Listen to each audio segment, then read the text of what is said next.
یہ وہ کافر، اللہ نے کیا فرمایا تھا؟ وَإِذًا لَا يَلْبَسُونَ خِلَافَكَ إِلَّا قَلِيلًا، یہ بھی زیادہ دیر نہیں رہیں گے، ان کو تو قبر نصیب نہیں ہوئی، ان کو تو مٹی نصیب نہیں ہوئی، کئی دن تک ان کی لاشیں پڑی رہیں اور ان کی لاشوں کو لوگوں نے ہاتھ لگانا گوارا نہیں کیا اور ان کی لاشوں کو آخر کار ایک کنویں میں پھینکنا پڑا۔ ایسے بدبخت اور لعین لوگ تھے۔ یوں آپ صلی اللہ علیہ وسلم کے گستاخوں کا انجام ہوتا ہے۔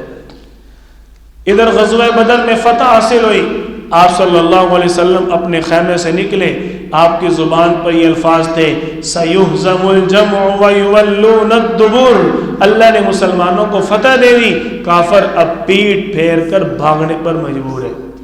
کافروں کو مسلمانوں نے بھگا دیا۔ مسلسل 8 دن تک مزید مسلمانوں نے کفار کا انتظار کیا، لیکن کافر کوئی بھی مسلمانوں کے مقابلے کے لیے نہ آیا۔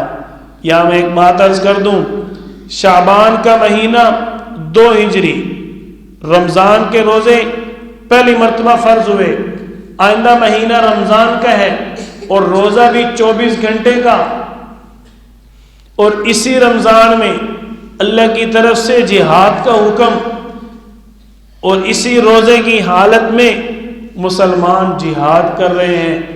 بھئی پرانی بات نہیں، 2 ہجری شعبان میں روزے فرض ہوئے، رمضان 2 ہجری 17 تاریخ کو غزوہ بدر ہو رہا ہے۔ جب اتنی قربانی تھی تو پھر اللہ کے فرشتے نہ مدد کے لیے اترتے تو اور کیا ہوتا؟ اتنی قربانی صحابہ کرام کی، اور عرب کی گرمی، عرب کا تپتا علاقہ، کتنی شدید سخت گرمی کی حالت میں صحابہ کرام نے جہاد کیا، تو پھر اللہ تعالی نے فتح عطا فرمائی۔ مسلمانوں کے تقریباً 14 افراد جو ہیں وہ شہید ہوئے۔ اللہ تعالی نے مسلمانوں کو